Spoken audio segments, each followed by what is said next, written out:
Good morning. Hello friends. आज हम भाषा शिक्षण शास्त्र में हिंदी पाठ्यचर्या निर्माण के सिद्धांत के बारे में जानेंगे। हिंदी पाठ्यचर्या निर्माण के सिद्धांत से पहले हम पाठचर्या का अर्थ, पाठचर्या का महत्व और फिर हिंदी पाठचर्या निर्माण के सिद्धांत के बारे में हम विस्तार से जानेंगे। तो सबसे पहले हम पाठचर्या क्या होती है उसके बारे में जानेंगे। पाठचर्या के लिए अंग्रेजी में करिकुलम शब्द का प्रयोग किया जाता है। करिकुलम शब्द की उत्पत्ति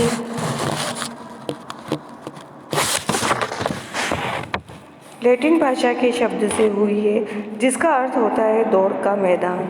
शिक्षा के संदर्भ में देखें तो हम शाब्दिक अर्थ के अनुसार पाठ्यचर्या से अभिप्राय उस मार्ग से है जिसके माध्यम से बालक शिक्षा के उद्देश्यों को प्राप्त करता है। और अगर हम छोटे अर्थ में देखें तो पाठ्यचर्या के अंतर्गत विषय की तथ्यों की सीमाएं निश्चित कर दी जाती है, अर्थात पाठ्यवस्तु को एक सूची के रूप में सीमित कर दिया जाता है। परंतु वर्तमान समय में पाठ्यक्रम का अर्थ पाठ्यचर्या का अर्थ अधिक व्यापक हो गया है। इस विषय के संबंध में माध्यमिक शिक्षा आयोग ने कहा है कि पाठ्यचर्या का अर्थ केवल उन सैद्धांतिक विषयों से नहीं है जो विद्यालय में परंपरागत रूप से पढ़ाए जाते हैं, वरन इसमें अनुभवों की वह संपूर्णता भी सम्मिलित होती है जिनको बालक विद्यालय, कक्षा, पुस्तकालय, प्रयोगशाला, खेल के मैदान एवं शिक्षक और छात्रों के अनगिनत अनौपचारिक संदर्भों से प्राप्त करता है। इस प्रकार विद्यालय का पूरा जीवन पाठ्यचर्या बन जाता है जो छात्रों के सभी पक्षों को प्रभावित कर सकता है और उसके विकास में सहायता दे सकता है। इस तरीके से ये पाठ्यचर्या का अर्थ हुआ। पाठ्यचर्या का महत्व ये है कि शिक्षा प्रक्रिया में तीनों अंगों में से पाठ्यचर्या ही एक प्रमुख अंग है। पाठ्यचर्या शिक्षक और शिक्षार्थी को जोड़ने वाली कड़ी है। पाठ्यचर्या ही वह साधन है जो शिक्षक को दिशा निर्देश देता है।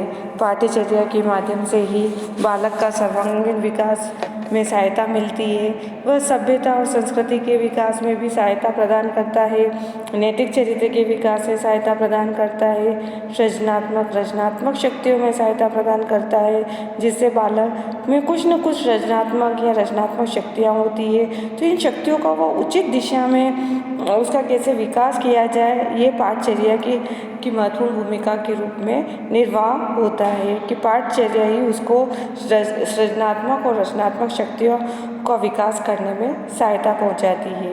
परिस्थितियों में किस तरीके से सामंजस्य स्थापित करना है, यह भी जब बालक अपनी शिक्षा प्रारंभ करता है तो उसे विभिन्न परिस्थितियों का सामना करना पड़ता है। यही नहीं, शिक्षा समाप्त करने के बाद भी उसे अनेक प्रकार की समस्याएं एवं परिस्थितियां उसके जीवन में आती है। तो इन परिस्थितियों का सामना करने एवं सामंजस्य स्थापित करने में पाठ्यचर्या प्रारंभ से ही बालक की सहायता करती है। जब विश्व में अनेक देशों में जनतंत्रीय शासन व्यवस्था है तो जनतंत्रीय शासन को सुचारू रूप से चलाने के लिए यह आवश्यक होता है कि वहाँ के नागरिकों में भी जनतंत्रीय गुण हैं। इन गुणों का विकास करने के लिए पाठ्यचर्या ही एक उचित साधन माना जाता है। शिक्षा का प्रमुख उद्देश्य ही बालक के भविष्य का निर्माण करना है, तो पाठ्यचर्या ही वह साधन है जो बालक के भविष्य का मार्ग प्रशस्त करता है और पाठ्यचर्या साध्य तक पहुंचाने का साधन माना जाता है। इस तरीके से ये पाठ्यचर्या का महत्व आपके सामने स्पष्ट किया है। अब हम हिंदी पाठ्यचर्या निर्माण के सिद्धांतों के बारे में जानेंगे। हिंदी भाषा की पाठ्यचर्या के निर्माण के सिद्धांत में सबसे पहले है विषय सामग्री का चयन उद्देश्य आधारित हो। तो पाठ्यचर्या शिक्षा के उद्देश्यों की प्राप्ति का साधन होती है। पाठ्यचर्या के जो उद्देश्य रखे जाते हैं उनको प्राप्त करने के लिए चयनित की गई विषय सामग्री उद्देश्य आधारित होनी चाहिए। भाषा शिक्षण के उद्देश्य साहित्य और भाषा दोनों ही दृष्टि से व्यापक होते हैं, अतः इनकी प्राप्ति में साहित्य और भाषा इन दोनों के विविध पक्षों से संबंधित विषय सामग्री स्तरानुकूल रखनी चाहिए। अब हमारा नेक्स्ट पॉइंट है विविधता का सिद्धांत।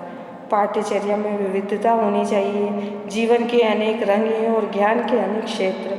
जीवन के विभिन्न रंगों एवं ज्ञान के विभिन्न क्षेत्रों से संबंधित विषय सामग्री पाठ्यचर्या में होनी चाहिए। विषय सामग्री चयन के समय व्यक्तिगत भिन्नता, योग्यता, क्षमता एवं आवश्यकताओं को भी ध्यान में रखा जाना चाहिए। अब हमारा नेक्स्ट पॉइंट है समन्वय का सिद्धांत। पाठ्यचर्या को संगठन रूप में प्रस्तुत होना चाहिए, जिससे कि विविध क्षेत्रों का ज्ञान एवं अनुभव एकीकृत रूप में प्रकट हो सके। एक दूसरे से असमृद्ध पाठ्य सामग्री नहीं होनी चाहिए। अब नेक्स्ट है हमारा नमनीयता का सिद्धांत। पाठ्यचर्या नमनीय होनी चाहिए, उसमें लचीलापन भी होना चाहिए। पाठ्यचर्या निर्माण कोई स्थिर या जड़ प्रक्रिया नहीं है, वह गतिशील और लचीली प्रक्रिया है, जिसमें से अनावश्यक पुरानी पाठ्य सामग्री को हटाया भी जा सकता है और नई पाठ्य सामग्री को सम्मिलित भी किया जा सकता है। इस तरीके से पाठ्यचर्या में नमनीयता का सिद्धांत होना अति आवश्यक होता है। अब है रुचि का सिद्धांत। रुचि के अभाव में संपूर्ण प्रक्रिया व्यर्थ हो जाती है। पाठ्यचर्या की विषय सामग्री बालकों की रुचि के अनुकूल होनी चाहिए। भिन्न भिन्न अवस्थाओं में बालकों की रुचि भिन्न भिन्न होती है। उन्हीं के आधार पर विषय सामग्री एवं प्रकरणों का चयन करना चाहिए। जैसे प्राथमिक कक्षाओं में सामूहिक खेल आधारित प्रकरण लिए जा सकते हैं, क्योंकि इस अवस्था में बालकों की रुचि खेल में अत्यधिक होती है। रुचि के अभाव में संपूर्ण शिक्षण प्रक्रिया व्यर्थ हो जाती है, यानी कि बालकों का स्तर भी देखा जाता है कि बालक के स्तर के अकॉर्डिंग उनकी रुचि किस में है। तो इस तरीके से पाठ्यक्रम निर्माण के सिद्धांत में रुचि का सिद्धांत भी अति आवश्यक होता है। नेक्स्ट है क्रिया का सिद्धांत। बालक प्राकृतिक रूप से क्रियाशील होते हैं। विषय सामग्री का चयन करते समय बालकों की क्रियाशीलता का ध्यान रखना चाहिए। विषय सामग्री कोरी सैद्धांतिक संकल्पना न रहकर व्यावहारिक होनी चाहिए। बालकों की भूमिका पाठ्यचर्या में होनी चाहिए। हिंदी की पाठ्यचर्या में बालकों के लिए भी अभिनय, विचार विमर्श, साहित्यिक प्रतियोगिताएं तथा लिखित एवं मौखिक अभिव्यक्ति आदि के लिए स्थान अवश्य रहना चाहिए। फिर नेक्स्ट है हमारा जीवन से संबंध का सिद्धांत।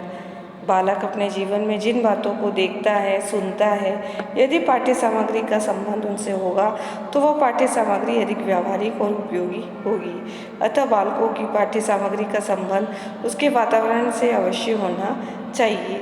वह उसे अपनी जानी पहचानी सी लगनी चाहिए, तभी वह उसे भली प्रकार से आत्मसात कर पाएगा।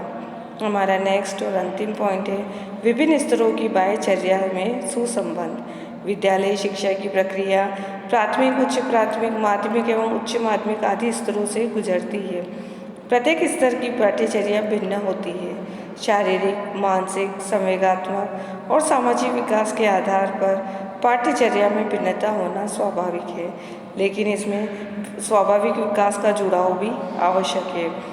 ठीक उसी प्रकार का होना चाहिए जो विकास की अवस्थाओं का है। प्रत्येक कक्षा की पाठ्यचर्या अपने पूर्व कक्षा की तथा अपने बाद की कक्षा की पाठ्यचर्या से जुड़ी हुई हो। इस क्रमोत्तर विकास में सरल से कठिन शिक्षण सूत्र का परिपालन आवश्यक है। तो हिंदी में इससे भाषा एवं साहित्य के ज्ञान की उत्तरोत्तर वृद्धि होती जाएगी। इस तरीके से पाठ्यचर्या की विषय सामग्री का चयन करते समय भी हमें ये सारे सिद्धांतों का पालन करना चाहिए। Thank you.